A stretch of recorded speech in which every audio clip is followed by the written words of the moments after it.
Sejak kita lahir, kita mulai mengembangkan identitas kita, apa yang harus kita pedulikan, dan bagaimana kita harus berhubungan dengan orang-orang di sekitar kita.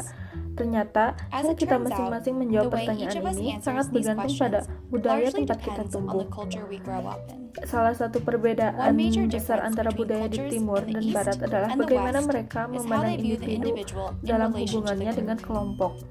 Beberapa budaya cenderung memberikan penekanan lebih pada individu. Budaya ini dikenal sebagai budaya individualistik. Banyak masyarakat barat, termasuk di Amerika Serikat, Australia, dan sebagian besar Eropa, dianggap sebagai budaya individualistik. Orang yang berasal dari budaya individualistik percaya bahwa setiap individu bertanggung jawab atas kesejahteraan dirinya sendiri. Lingkaran tanggung jawab mereka biasanya hanya mencakup keluarga inti, orang tua, pasangan, atau anak. Mereka melihat tanggung jawab terhadap orang lain di masyarakat seperti tetangga atau teman sekelas sebagai hal yang terbatas. Individu lain dianggap mampu dan seharusnya mengurus dirinya masing-masing. Di sisi lain, beberapa budaya menekankan pentingnya kelompok. Budaya ini disebut budaya kolektivistik. Banyak masyarakat di timur, termasuk di Cina, India, dan Jepang, dianggap sebagai budaya kolektivistik.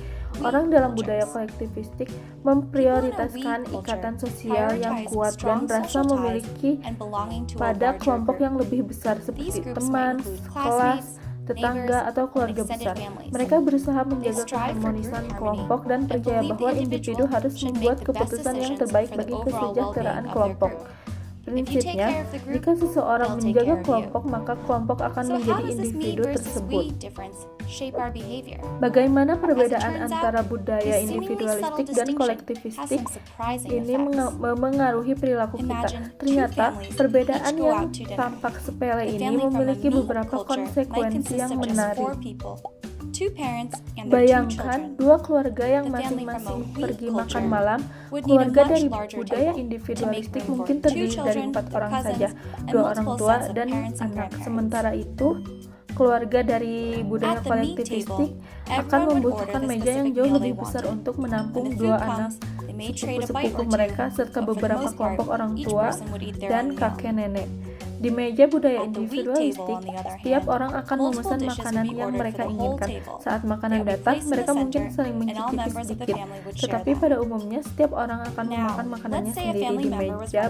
Di meja budaya kolektivistik, berbagai hidangan akan dipesan untuk seluruh meja. Makanan akan ditempatkan di tengah, dan semua anggota keluarga akan mengambil bagian secara bersama-sama. Sekarang, bayangkan ada salah satu anggota keluarga yang datang terlambat. Bagaimana masing-masing meja akan merespons? Dalam budaya individualistik, orang dianggap sebagai pengendali nasibnya sendiri. Jadi, ketika seorang remaja laki-laki datang terlambat, keluarga lebih mungkin menghubungkan keterlambatannya dengan sifat pribadi, seperti malas atau tidak bertanggung jawab. Dalam budaya kolektivistik, orang cenderung melihat perilaku seseorang sebagai bagian dari konteks sosial atau situasi yang lebih besar. Alih-alih menyalahkan Lee karena malas, mereka mungkin berasumsi ada faktor eksternal seperti kemacetan atau kecelakaan di jalan. Kecenderungan untuk menilai individu atau konteks ini juga berlaku pada situasi positif. Misalnya, Lee baru datang dari pertandingan basket dan mencetak poin kemenangan.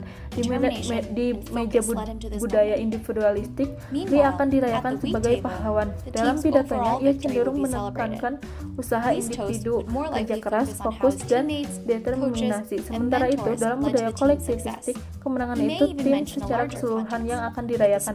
Dalam pidatonya, Lee lebih mungkin menekankan kontribusi tim, pelatih, dan dukungan dari berbagai pihak seperti sekolah dan penggemar. Kedua cara pandang ini benar. Aksi individu memang penting, tetapi usaha kelompok juga menentukan hasil. Tidak ada cara yang sepenuhnya benar atau salah dalam memandang individu dan kelompok. Apa yang efektif dalam satu budaya mungkin tidak cocok di budaya lain. Penting juga untuk diingatkan bahwa budaya hanyalah satu dari banyak faktor yang memengaruhi identitas kita.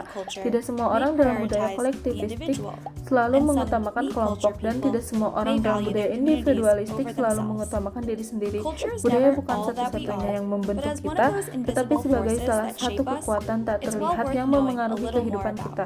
Memahami hal ini sangatlah berguna.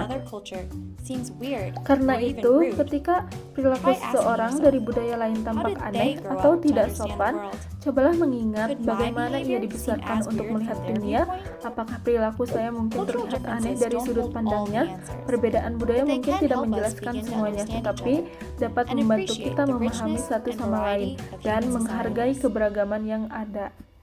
Terima kasih.